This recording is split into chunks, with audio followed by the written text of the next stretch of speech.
Eu sou Mário Persona e essas são as respostas que eu dei aos que me perguntaram sobre a Bíblia. Depois de mais de 40 anos caminhando com o Senhor, conhecendo o Senhor, é como se você tivesse andado de mãos dadas com alguém e não se sente seguro mais se largar dessa mão. Mas às vezes eu ainda quero largar dessa mão e eu só me estrepo, viu? Eu só me estrepo. Quando o Senhor quando o Senhor cuida de nós, Ele cuida sempre de nós. Nós nem sempre percebemos isso, ou nós nem sempre queremos ser cuidados por Ele, né? Às vezes a gente quer tomar as rédeas e falar assim, não, vou fazer do meu jeito, e aí quebra a cara. Mas essa questão de saúde, eu tenho alguma experiência nisso, eu não sou médico, né? Não sou médico. Mas morando num lugar ermo, eu morei durante 3 anos, lá eu era o médico, porque lá vinha um médico uma vez por semana, e só. Não tinha hospital, não tinha farmácia, pelo menos no começo, depois no último ano que eu morei lá, aí abriram uma pequena farmácia, e quase que o Lemão morre, porque tomou uma injeção nessa farmácia, e deu um choque nele, ele quase morreu com o choque. Uma B12 com não sei mais o que deram nele lá, ele tomou um choque com a glicose, uma glicose com B12. Mas esse assunto, quando você vai num lugar ermo assim, você vê que existem tantas crendices, não é fé, é crendice. Então, por exemplo, uma criança nascia lá, isso no interior de Goiás, colocava-se esterco de vaca no umbigo da criança para curar o umbigo. Aí a criança morria, aí falava assim, essa é a doença dos 7 dias. 7 dias depois que nasce, a criança morre. É normal morrer com a doença dos 7 dias. A doença dos 7 dias tem um outro nome na parte civilizada do mundo, chama-se tétano. Chama-se tétano. As pessoas deliberadamente aplicavam tétano no umbigo da criança na tentativa de curar o umbigo. Parece que indígenas também devem fazer isso, não sei. Então tinha muita crendice, muita superstição envolvida com questões de saúde. Tanto é que teve uma vez uma garota, uma adolescente, ela devia ter uns 13 ou 14 anos, e ela começou a ter ataques epiléticos. E ataques epiléticos direto, sem parar. Ela ficou, eu não lembro quantas horas, não sei se foram 12 horas ou 8 horas, eu não me lembro. Eu sei que nós passamos um dia com essa menina segurando ela, pondo um pedacinho de pau na boca dela para ela morder, porque ela estava cortando a língua, né? Quando ela começou o ataque, ela mordeu a língua e a língua ficou para fora mordida. Então, punha um pedaço de pau, a gente abria a boca dela e punha esse pedacinho de pau para ela morder, para não cortar a língua. E tudo coisa que a gente aprendeu de linha. Eu falo a gente, porque tinha lá também um jornalista, que era professor na escola que nós dávamos aula para as crianças, ele era um jornalista de Santos, e ele tinha faculdade, então ele tinha curso superior também. Ele e mais um dentista da cidade, acho que eram os únicos com curso superior, as nossas esposas. Então a gente entendia um pouquinho, e tinha os livros que a gente levou para lá, de medicina, né? Medicina prática, medicina de campanha, medicina de escoteiro, aquelas coisas assim. E logo estava claro que aquilo era epilepsia. E não tinha remédio lá, não tinha hospital, não tinha médico, estávamos a 6 horas do hospital mais próximo.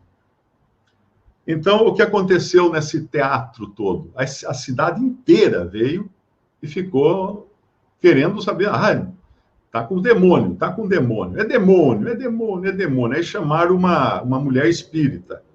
Aí a mulher espírita chegou lá e já começou, fumou uns cachimbos e tal, e já começou a falar com uma voz estranha. Ela incorporou o demônio, e o demônio falava, o demônio, né?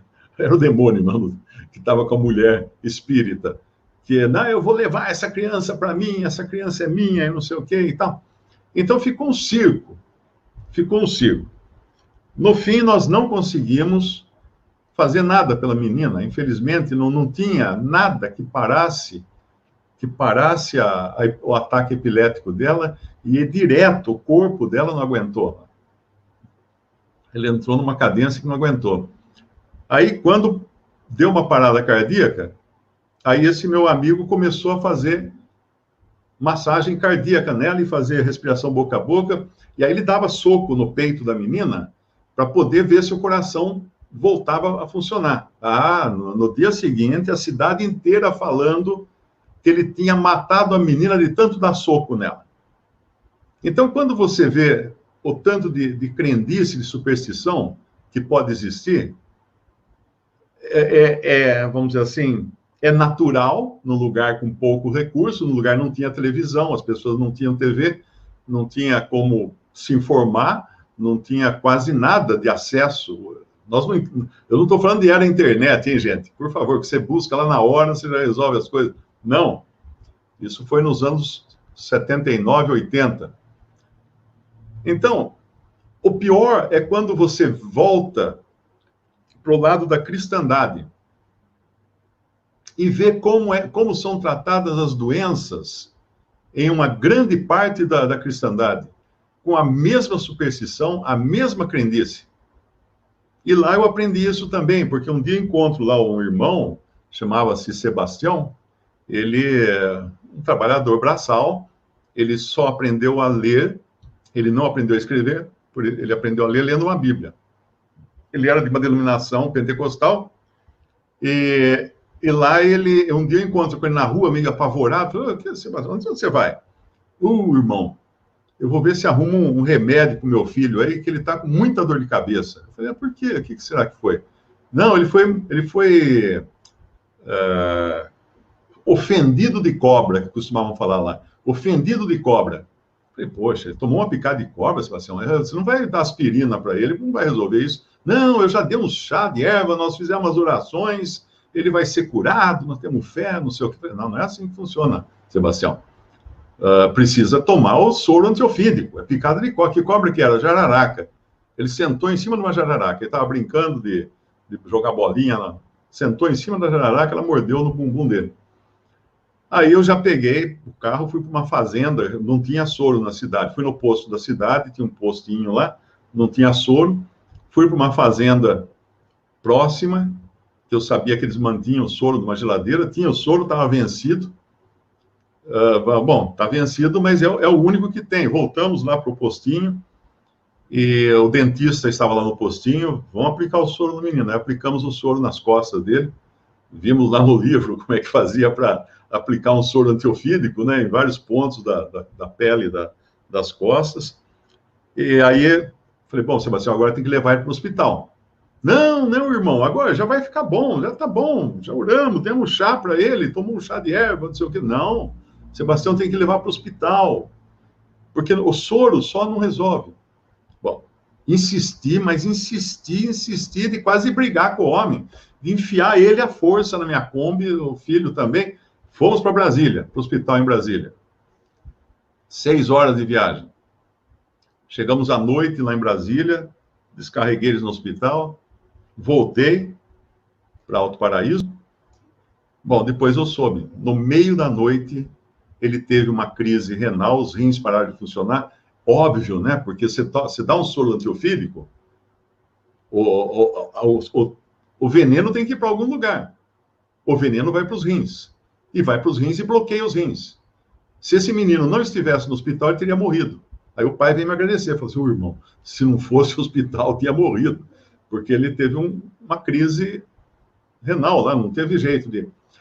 Mais ou menos na mesma época, numa cidadezinha vizinha, uma criança da mesma denominação desse Sebastião, denominação pentecostal, picada de cobra, tentaram levar a menina para o hospital, a cidade era até um pouco mais perto de Brasília. Não, pai, não, já oramos, está curada, determinei que está curada. O moleque morreu. Podia ter salvo a criança, mas a superstição matou o filho dele. Então, isso aí é que deixa você irado, às vezes, de ver acontecer num mundo em que existem recursos. Existem recursos. Ontem eu recebi um e-mail, ontem ou hoje acho que foi, um e-mail, eu não acreditei. um irmão perguntando se ele devia participar de umas reuniões. Na igreja dele faleceu uma irmã. E ele disse: nós estávamos orando por essa irmã, já alguns dias ela estava com Covid, estávamos orando por ela, ela faleceu. Agora a pastora, olha, pastora, tá vendo? Pastora que não existe na Bíblia, uma pastora, é proibido a mulher falar na igreja, na Bíblia até ensina isso, mas aí a pastora convocou reuniões agora para a igreja, para nós orarmos pela ressurreição dessa mulher. Gente, ele perguntou: você acha que eu devo orar, devo participar dessas reuniões, irmão? Eu falei assim: ó, você deve chamar um psiquiatra e mandar tratar essa pastora e os seguidores dela, porque isso aí é caso de loucura, de psiquiatria. Está pensando o quê? Vai orar para ela ressuscitar? A mulher já foi enterrada, vai o quê? Vai ficar lá esperando sair terra pular para cima e ela pular para fora? O que é isso? É claro que vai haver ressurreição dentre os mortos, não é quando chegar o dia. Ah, mas lá o Senhor ressuscitava as pessoas, ressuscitou Lázaro, e depois Pedro também, né? Ressuscitou aquela mulher crente em Atos. Por que a gente não pode ressuscitar? Vou explicar. Quando foi lançado o prédio onde eu moro, há uns quase 40 anos atrás, eu moro no edifício de apartamentos, um condomínio. Eles fizeram todo um auê pelas ruas, com carro, com bandeira, como fazem em cidades grandes. Você já viu isso nas esquinas? Aquelas moças com bandeira assim, ó. Você passa, elas estão dando folheto para vender apartamento e tal. Fizeram isso. Lá atrás, 40 anos atrás. Por que fizeram isso? Porque iam lançar um novo empreendimento. Soltavam rojões e tal. Bom, o prédio foi lançado, o prédio foi construído, o prédio já foi reformado, acho que umas 2 ou 3 vezes, né? Para desespero dos condôminos, que tem que gastar dinheiro, porque prédios envelhecem também, encanamentos se rompem e tal. Mas nunca mais foram feitas festas. Ninguém nunca pôs aqui na frente do prédio palhaço com bola, com bexiga, soltando rojão, moça com bandeira. Por quê? Porque já foi lançado. Já foi lançado. Aquela inauguração acabou. Sempre que Deus lança um empreendimento, ele faz toda uma festa de sinais, de milagres, de coisas incríveis, para mostrar muito claramente: eu estou fazendo isso. Foi assim lá na libertação do povo hebreu do Egito, o mar aberto, muitos sinais, uma nuvem acompanhava eles, uma coluna de fogo à noite, água que saía da rocha, codornizes que caíam no acampamento, coisas incríveis. Maná, todos os dias maná que caía, coisas incríveis. Devemos esperar essas coisas hoje? Não, porque hoje nós não estamos nesse contexto e nem nessa necessidade. Então, quando nós vemos acontecer uma cristandade tão crédula, ao ponto de morrer lá, a irmã lá na igreja, e a pastora convocar reuniões para ressuscitar essa mulher que morreu de Covid, isso é caso de psiquiatra. Ele é um caso de saúde já, esse aí já é um caso de saúde, de psiquiatra, porque isso é loucura. Aquelas ressurreições que aconteciam eram a festa da inauguração de um novo momento que Deus estava trazendo com muitos sinais, com muitas maravilhas, para deixar muito claro que o dedo dele, a mão dele, estava naquilo tudo. Então, quando um pai, como eu vi acontecer, deixa de levar um filho para o hospital, que foi picado de cobra, porque ele fala que vai resolver isso com oração, no século XXI, na época era no século XX, né, que eu vi acontecer, isso também é um caso de psiquiatria, porque já é uma coisa que a pessoa não entendeu. O que eram os sinais, o que eram os milagres que aconteciam na Bíblia? Eles tinham um propósito. Eles tinham um propósito muito definido. Como quando aquele cego perguntam para o Senhor, quem nasceu cego, este ou seus pais? Quem pecou, este ou seus pais para que nascesse cego? Ele falou assim: nem ele nem seus pais. Isso aconteceu para a glória de Deus. E aí ele cura o cego e Deus é glorificado. Então havia um propósito. Quando nós vemos lá por exemplo, Vamos para Mateus capítulo 8,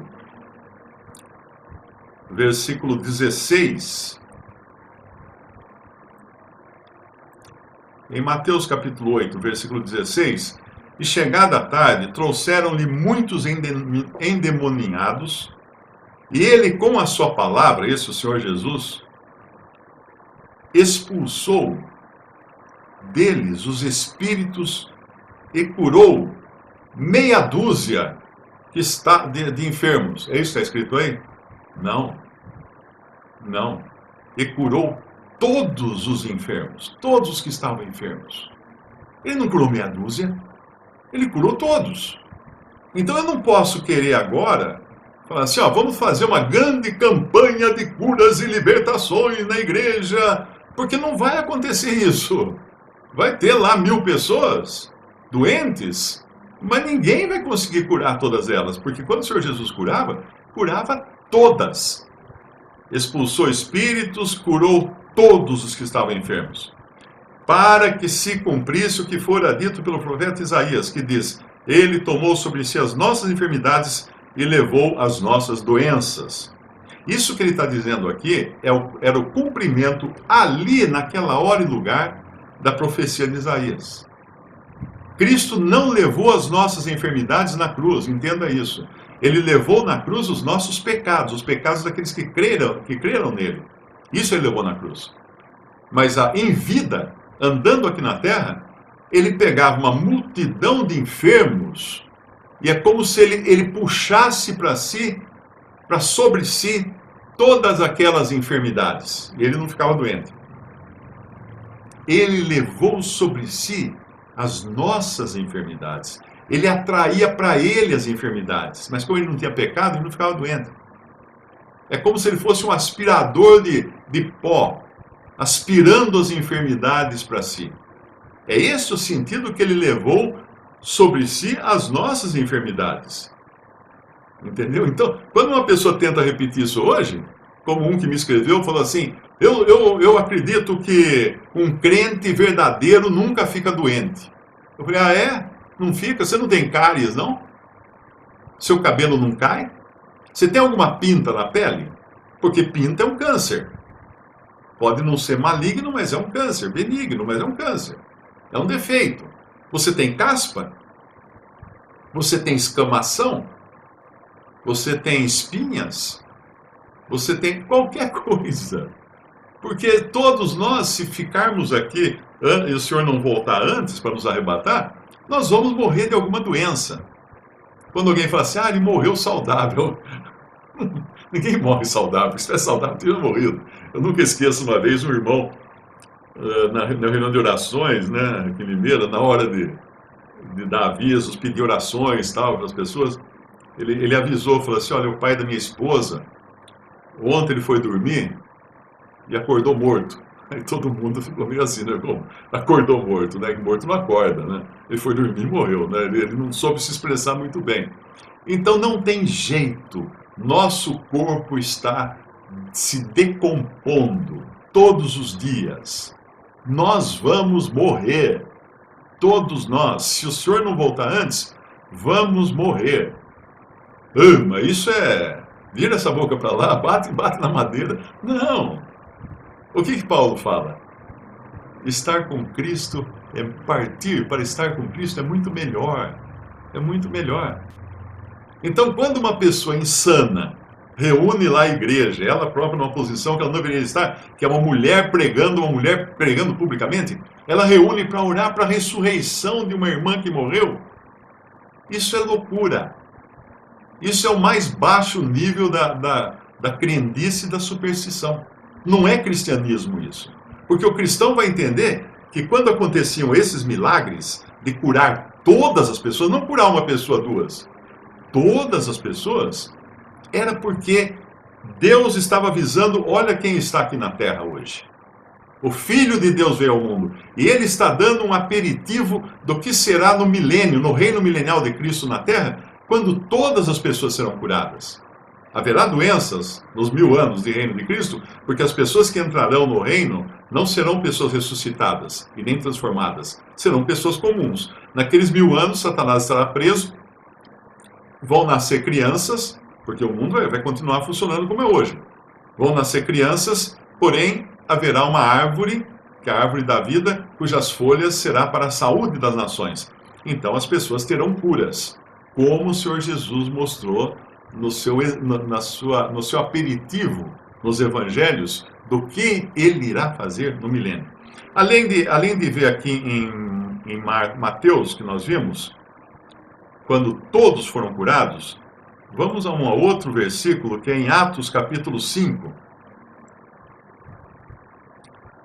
Então, num episódio, nós vimos que o que estava acontecendo ali era que a vinda do Senhor ao mundo, anunciando o reino, porque primeiro ele veio para anunciar o reino. Ele veio como rei de judeus. Veio para o que era seu, mas os seus não o receberam. Mas a todos quantos o receberam, deu-lhes o poder de serem feitos filhos de Deus, aos que creem no seu nome. Isso ele fala no Evangelho, João fala no Evangelho de João.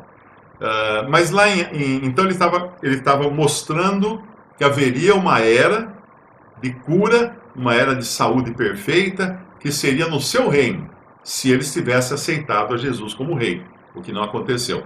Mas depois que Jesus é rejeitado, é crucificado, ressuscita, sobe aos céus, ressuscita dentre os mortos, sobe aos céus, se assenta à destra da majestade nas alturas, e aí forma a igreja, em Atos 2. Uma nova coisa também. Um novo empreendimento de Deus, se você quiser chamar assim.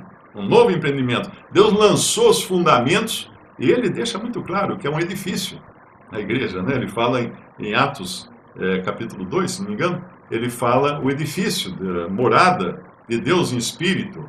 Somos edificados sobre o alicerce dos apóstolos e profetas, dos quais Cristo é a pedra angular, a pedra de esquina, e agora cada crente é uma pedrinha que vai sendo colocada nesse edifício até ele se completar. Quando se completar, vupte, ele nos leva todos para o céu, todos os salvos dessa era, que são a igreja. Mas aí em Atos capítulo 5, depois da formação da igreja, o que nós vamos ver, encontrar no versículo 14. E a multidão dos que criam no Senhor, tanto homens como mulheres, crescia cada vez mais, de sorte que transportavam os enfermos para as ruas e os punham em leitos e em camilhas, para que ao menos a sombra de Pedro, quando esse passasse, cobrisse alguns deles. E até das cidades circunvizinhas concorria muita gente a Jerusalém, conduzindo enfermos e atormentados de espíritos imundos, os quais eram, adivinha quantos? 1, 2, 3 curados? Meia dúzia? Uma dúzia? 10? 20? Não! Todos! Todos, os quais eram todos curados. A mesma coisa que o Senhor Jesus fez lá em Mateus, Pedro está fazendo aqui agora em Atos 5. E por quê? Porque também era um novo empreendimento sendo lançado.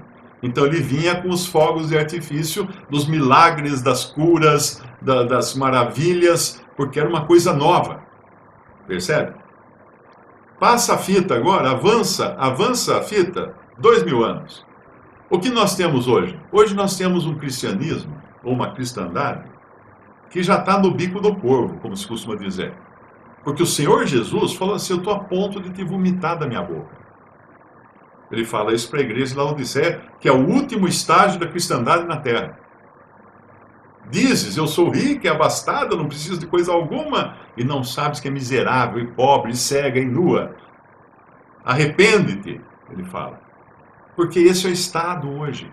Agora, nós vamos querer que num estado assim, de total ruína, de cristãos divididos em milhares de seitas e denominações, de vergonha espalhada por toda a cristandade, fraqueza,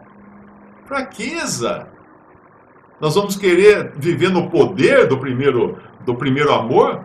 Não. A primeira fase da igreja, que foi Éfeso, nas 7 cartas, que são 7 períodos da cristandade na terra, no primeiro período que é Éfeso, o que o Senhor fala? Tenho contra ti que deixaste o primeiro amor. Aquele amor do princípio, aquela devoção do princípio, aquele desejo de estar com o Senhor sempre, já tinha se acabado. Entraram os lobos, homens falando coisas pervertidas, arrastaram discípulos, hereges de todos os lados, atacando a igreja, os apóstolos não estavam mais ali para exercer sua autoridade, então não tinha mais o poder que tinha no começo. Então hoje é uma insanidade querer achar que nós podemos viver nos tempos da igreja primitiva, ou de quando foi inaugurada a igreja, nem da igreja primitiva, de quando foi inaugurada, porque logo depois nós vemos também que as falhas começaram a entrar. No começo eles tinham tudo em comum.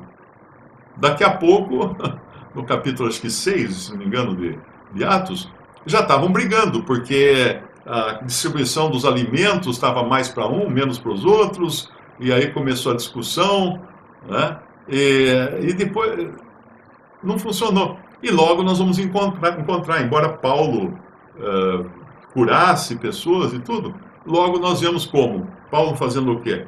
Paulo sofrendo uma enfermidade que Deus permitiu colocar, que Satanás colocasse um espinho na carne de Paulo. Era mais ou menos como permitiu lá em Jó no Antigo Testamento. Um sofrimento muito grande nele. E Paulo tinha esse espinho na carne. Por 3 vezes ele orou ao Senhor que o tirasse. E o Senhor falou: minha graça te basta, meu poder se aperfeiçoa na fraqueza. Aguenta aí, meu poder se aperfeiçoa na fraqueza. Isso é tanto verdade que eu tenho certeza que todos os que estão ouvindo muitas vezes recuperaram a sua devoção ao Senhor, recuperaram a sua fé, a sua confiança no Senhor, onde? Na cama da enfermidade. Quanta gente é na cama de uma enfermidade que vai olhar para o Senhor, se já conhecer o Senhor, vai voltar a ter uma comunhão com o Senhor. Então, o que foi a enfermidade? Uma permissão do Senhor para que pudéssemos sentir aquilo que Ele quer falar conosco, por meio da enfermidade. Agora, quando você tenta, de todas as maneiras, achar que você tem controle sobre isso, Paulo não tinha. Ele precisou ficar quieto, parar de orar. Não é verdade? Ele foi até o fim da sua vida com esse espinho na carne. E não só isso. Tem uma passagem que ele fala: deixei Trófimo em Mileto, deixei Trófimo enfermo em Mileto. Ô Paulo, que coisa feia, você curou tanta gente e deixou Trófimo enfermo? Por quê? Porque tinha passado a inauguração. Tinha passado a novidade. Não precisava mais dos sinais.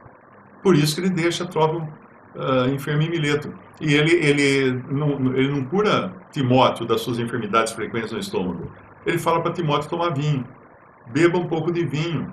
Não beba só água, beba vinho para suas frequentes enfermidades no estômago. Quando nós vamos lá para Hebreus, capítulo 2, ele explica lá, o livro da carta aos Hebreus, no versículo 3, como escaparemos se não atentarmos para uma tão grande salvação, a qual, começando a ser anunciada pelo Senhor, foi-nos depois confirmada pelos que a ouviram, que eram os apóstolos, os primeiros, o primeiro círculo em volta do Senhor eram os apóstolos, os seus discípulos mais próximos. Testificando também Deus com eles, por sinais e milagres e várias maravilhas e dons do Espírito Santo distribuídos por sua vontade. Então aqui deixa muito claro que todos aqueles sinais, maravilhas, milagres, dons do Espírito Santo eram o testemunho de Deus de que a palavra que estava sendo anunciada, a salvação que estava sendo anunciada, era digna de crédito e de confiança, porque vinham os sinais junto. Então é importante entender isso, porque senão nós caímos no erro de querer achar que, como alguns aí, hoje em dia, né, dá até arrepio quando a gente vê a gente falar assim, que, eu vou...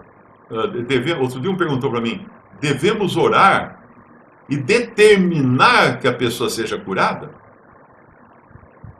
Que ousadia!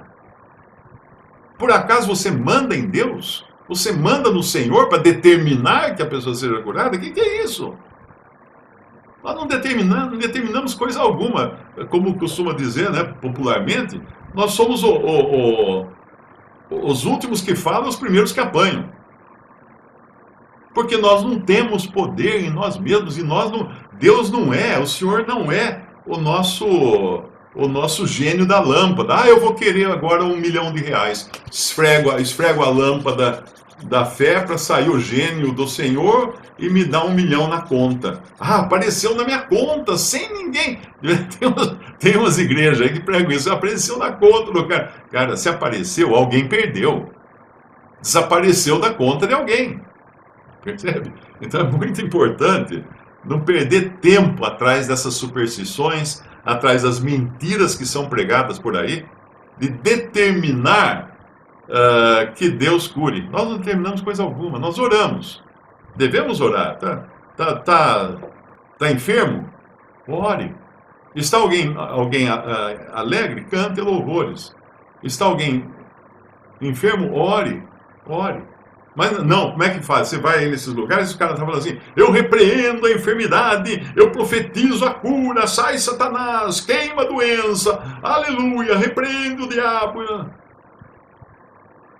Isso é um festival de vergonha, que só mostra o nível em que chegou a cristandade, inclusive eu, porque todos nós fazemos parte dessa grande massa chamada cristandade, que está nesse estado deplorável de Laodiceia.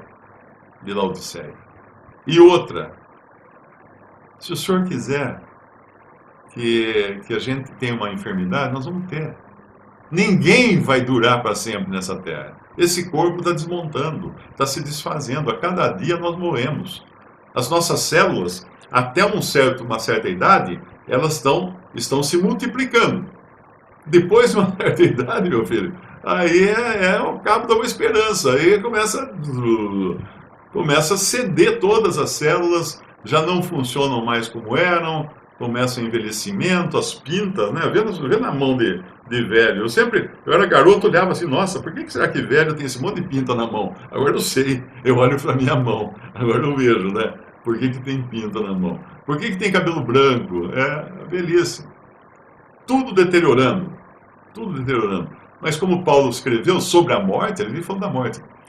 Tendo o desejo de partir e estar com Cristo, porque isto é ainda muito melhor. O cristão que quiser ficar neste mundo, minha mãe costumava falar, se a vida aqui fosse boa, ninguém ia querer ir para o céu. E nesse tempo de pandemia, quanta gente descobriu isso da pior maneira possível. Não é? Pessoa que tinha toda a segurança, tinha dinheiro no banco, tinha tudo de conforto, e de repente ele está no hospital, deitado de bruço numa cama, numa UTI, entubado, para ver se consegue salvar a vida ainda, sem falar nas sequelas que podem ficar depois. Então, quanta tristeza está acontecendo. Eu sempre vou no site da minha cidade, aqui da prefeitura, e tem lá as estatísticas, né? Então você vê lá, morreu uma pessoa. Puxa, hoje 0, não morreu ninguém. Que legal. Dia seguinte, morreram 2. Hoje eu entrei lá, morreram 9. Morreram 9, uma cidade que não é uma cidade grande. Aí eu vi a estatística lá dos hospitais, UTI, 100% tomada, ou seja, se eu ficar doente precisando de uma UTI, já era. Por quê? Porque o Senhor está permitindo isso ao mundo que rejeitou o seu filho, que não quis saber de Cristo. Está aí. O resultado está esse. É como quando você pega um amigo seu que não tem habilitação, empresta sua moto. Já aconteceu isso, não? Deixa eu dar uma voltinha aí, mano. Deixa eu dar uma voltinha só. Mas você sabe, eu tenho jeito para isso. Tá? Aí eles sentam na sua moto. Aí você vê o cara para lá, para cá, ele levanta, empina, cai, dá num poste. O que aconteceu? O piloto habilitado não estava sentado nela. Um outro cara pegou ali o guidão e achou que podia dirigir. Este é o mundo dirigido por homens. ou mais até por Satanás, né? Que ele é o príncipe desse mundo. Este é um mundo que tem um príncipe. Uma vez eu fui dar uma palestra numa siderúrgica e antes da palestra eu fiquei conversando lá com o pessoal da técnica do som, né? Que monta equipamento e tal. E dei um folheto, falei de Cristo para eles. E aí um deles lá falou, olha, eu tenho um primo que trabalha nos Estados Unidos, também com sonorização de eventos. E ele me contou que teve lá uma grande cruzada de um desses pregadores de milagres. E ele foi contratado para fazer a sonorização lá do um grande auditório, né, com palco e tudo mais. Mas chegou num determinado ponto, o pastor lá, o pregador, pediu que todo mundo fosse embora. E ficasse só ele e os assessores dele ali. E aí todo mundo foi embora, mas como o meu primo estava amarrando os fios lá nos bastidores, atrás das cortinas, ele não foi. Ele falou, terminar o serviço, né? Ele não foi. Mas ele observou lá pela fresta da cortina, que aí chegou um monte de gente, cara trazendo uma cadeira de rodas, outros trazendo muleta debaixo do braço, óculos escuros e tal, e subiram todos no palco. Aí começaram o ensaio. Aí o pregador falava assim, você vai ser o aleijado, você vai sentar na cadeira de rodas, senta aí, A hora que eu falar assim, eu determino que você seja curado, você levanta, dá um grito e corre pelo palco, tal. Você com muleta vai também largar as muletas, jogar para cima, tal. Eles eram todos atores. E eles fizeram um ensaio de como ia ser a pregação daquele pregador fajuto à noite. Então, as pessoas não sabem que isso acontece nos bastidores. Tinha uma editora no Canadá, que eu tinha contato com essa editora, uma editora cristã, e eles colocaram um anúncio precisando de um ajudante de serviços gerais. Aí apareceu um cara lá, falou, você tem experiência em trabalhar em editora cristã? Eu tenho muita experiência em trabalhar em igreja. Onde você trabalhou? Eu trabalhei na igreja tal, lá do pastor fulano. O que você fazia lá? Lá eu era curado. Como assim você era curado? Eu ia num culto, eu ia de muleta, no outro culto eu ia de cadeira de rodas, no outro culto eu ia de bengala e óculos escuros, e aí o pastor mandava eu ficar curado. Claro que a editora não contratou, rapaz, ele achou que era uma grande vantagem, na sua inocência, ele falou assim, se eu contar minha experiência de igreja, vão me contratar, né? De jeito nenhum. E tem muitas histórias, quem viaja bastante e fala do evangelho para diferentes pessoas, como costumava fazer nessa pandemia, né? Você escuta as histórias mais escabrosas. O taxista que eu peguei em Fortaleza, contando que pegou um passageiro no aeroporto, um cara bem vestido, arrumado, com bagagem e tal, levou para um hotel de luxo lá de Fortaleza. Aí o cara falou assim, passa aqui tal hora, no começo da noite, que eu vou precisar de você. Aí ele passou lá para pegar o passageiro. Chegou lá à noite, o homem estava vestido de trapo, estava com roupa tudo rasgada, suja, e entrou no táxi com 2 muletas embaixo do braço. Eu quero ir na igreja tal, um templo grande lá, que tem desses, né? Entrou lá, parou na frente do templo, o passageiro pagou, abriu a porta do táxi, pegou as muletas e saiu caminhando assim, arrastando os pés, como se os pés estivessem mortos, né? Só balançando assim, e ele entrou na igreja. Agora, adivinha o que ia acontecer? Quer dizer, os caras trazem alguém de longe, para ninguém reconhecer ele ali, para ele ser curado. Para ele ser curado. Então, não entrem nessa. Não entre. Você quer assistir show de mágica? Vá no circo. Lá tem o cara serra a mulher no meio, depois ele conserta ela. Você quer milagre maior que esse? Divide a mulher em 2 pedaços, depois junta, ela sai lá toda bonita, rebolando. Tal. Então vai no circo. Você gosta de ver essas coisas? Vai no circo. Porque essas coisas aí... E o pior de tudo isso, sabe o que é? Isso aí cria uma multidão de pessoas tristes, deprimidas, porque não conseguem sarar de uma doença. Ele vai nessas igrejas, vê tudo acontecer, fala, mas por que não acontece comigo? Por que eu não sou abençoado? Acho que tem uma coisa errada na minha vida. E o cara lá se ajoelha em milho, quer descobrir onde é que está o problema da vida dele. Bom, aqui diz o seguinte, ide por todo mundo, pregai o evangelho a toda criatura, quem crer e for batizado será salvo, mas quem não crer será condenado. Aqui ele já deixa muito claro que é o crer que salva e não o ser batizado, né? Porque quem não crer será condenado. Ao contrário de algumas religiões aí que dizem que sem o batismo você não é salvo. Mas aqui já mata essa charada. O versículo 17 diz, e estes sinais seguirão os que crerem. Em meu nome expulsarão demônios. Será que a gente encontra na Bíblia pessoas que em nome de Jesus expulsaram demônios? Encontramos. Ok, então o Senhor não estava mentindo. Falarão novas línguas. Encontramos também pessoas que falaram novas línguas ou novos idiomas? Encontramos. Lá em Atos tem isso várias vezes. Ok? Pegarão nas serpentes. Encontramos, bom, pelo menos um eu encontrei na Bíblia que pegou numa serpente, foi picado por ela e não morreu, Paulo. Então, se cumpriu também. Se cumpriu. Se beberem alguma coisa mortífera, não lhes fará dano algum. Bom, isso aqui não dá para a gente saber se algum dos apóstolos bebeu alguma coisa mortífera, porque nenhum deles iria beber uma coisa mortífera de vontade própria. Não ia desafiar o Senhor. Não ia tentar o Senhor. Falar, vou beber veneno para o Senhor me curar. Não ia fazer isso. Mas eu acredito que uma maneira de eliminar desafetos naquela época era dar um copo de cicuta, né, que era uma planta venenosa, como foi com aquele filósofo grego, não lembro o nome dele agora, Arquimedes, acho que é, que deram lá o veneno para ele. Então era muito comum o envenenamento, tanto é que todos os reis naquele tempo tinham um provador, um escravo, que ficava do lado da mesa, toda comida que chegava, toda bebida que chegava, o provador bebia antes e comia antes. Aí, se ele não caísse duro no chão, aí o rei comia e bebia. Então não é de se espantar que tenham tentado matar os apóstolos. A Bíblia não diz, mas se deram veneno para eles, não funcionou, porque eles continuaram vivinhos da Silva. E depois porão as mãos sobre os enfermos e os curarão. Também está na Bíblia. Puseram as mãos sobre os enfermos e os curaram. Então, o que o Senhor Jesus falou que ia acontecer com aqueles que crescem, aconteceu. Aconteceu sim, eu não quero duvidar disso. Agora, se você acha que isso vale até hoje, me avise, eu vou arrumar uma cascavel. Aí você vai pegar a cascavel, você vai pôr a mão na boca da cascavel, deixar ela picar você e ver o que vai acontecer com você. Percebe a loucura que é?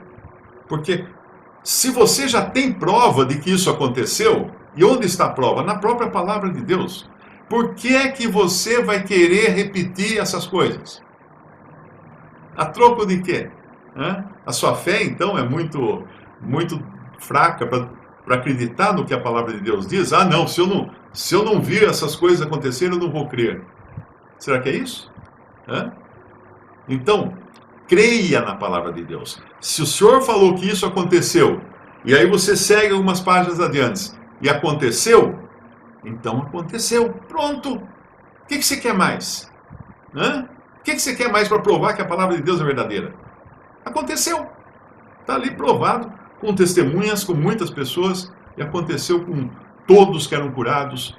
Agora, o grande problema que acontece dentro dessa esfera de uma cristandade ávida por milagres, que envolve também os picaretas fazendo falsos milagres, ou às vezes até mesmo milagres com poder satânico.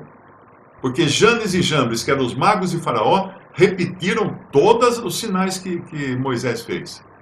Todas as coisas que Moisés fez, exceto uma. Eles não conseguiram produzir do pó piolhos. Porque o pó é morte. E Satanás não consegue tirar a vida da morte. Eles conseguiram fazer lá as outras coisas. Com poder satânico. Com poder diabólico. Hoje existe isso também. Eu acredito piamente que acontecem poderes satânicos de produzir coisas tremendas.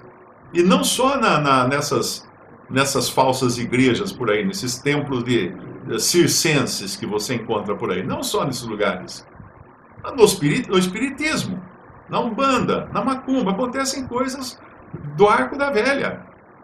Do Arco da Velha, uma amiga da minha mãe falou que foi lá, a filha estava doente, não sei o quê, foi numa mãe de santo, um pai de santo, um tio de santo, não sei que parentesco tinha a pessoa com santo.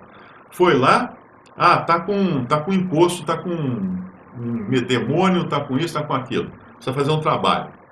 Bom, fez o tal do trabalho, deu um chá lá para a moça tomar, a jovem tomar, e essa amiga da minha mãe falou que viu viu a filha dela, falou assim, ó, depois de tomar o chá, faz cocô numa peneira. E ela fez, né? A mãe, a filha. E a mãe, que era amiga da minha mãe, falou que viu a filha defecar uma bonequinha amarrada, tudo com fita, e uns chumaços de cabelo amarrado com fita, na peneira que tinha posto. Então, o que é isso? Poder satânico. Quem enfiou aquela bonequinha lá? Poder satânico, pode ser poder satânico. Então, não pense que porque tem milagre, é poder de Deus, porque os magos de Faraó fizeram milagres. E se você é fissurado em milagres, qualquer visão que acontece, é o Senhor, é Nossa Senhora, não sei o quê, você vai ser presa fácil dos enganadores e do enganador mor, que é Satanás. Porque ele quer pegar a pessoa assim. Ele quer pegar a pessoa assim.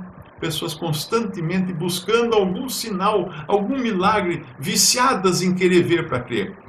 Mas o que eu ia falar, só para terminar, é o seguinte. Tudo isso cria uma geração de pessoas desapontadas com Deus, porque não conseguiram sair aos pulos de uma cadeira de rodas no palco lá da igreja, como o cara saiu, aquele que é contratado, né, para fazer isso, como aconteceu com ele, não conseguiram fazer isso. Aí fica duvidando da própria fé, vive uma vida miserável, como aconteceu um irmão. Ele contou que o pai dele também era convertido, o pai dele frequentava uma igreja grande aqui em Limeira, né, que tinha uma pastora muito famosa, e a pastora profetizou e determinou que o câncer dele estava curado, do pai desse jovem. Está curado, determino que está curado, profetizei que está curado. Muito bem, passou um tempo, o homem morreu. Porque não estava curado coisa nenhuma, o câncer era fatal. Aí a família foi, mas pastora, a senhora profetizou que o câncer estava curado, ele morreu, como é que fica assim agora? Não, ele morreu porque não teve fé. A profecia foi certa, o problema foi ele que não teve fé. Então, esses corruptos da fé são tão ousados ao ponto de jogar nas costas do morto a culpa da sua morte. Você não foi curado? A falta de fé foi sua. Eu determinei, mas você que não teve fé, meu filho. Então não adianta. Eles criam pessoas com problemas psicológicos depois pro resto da vida. As sessões de terapia estão cheias de pessoas que saíram dessas igrejas enganadas ou por falsas curas ou pela espera, por aguardarem que fosse acontecer com elas aquilo que o pastor ou a pastora determinaram que ia acontecer. E aí não aconteceu. Porque as pessoas não tiveram Cristo diante de seus olhos. Nós temos que olhar para Cristo. Nós vamos sair daqui a qualquer momento para estar com quem? Com uma vida saudável, sem doenças? Nada disso nos importa. Estarmos com Cristo, com a pessoa de Cristo. O que é mais precioso que isso?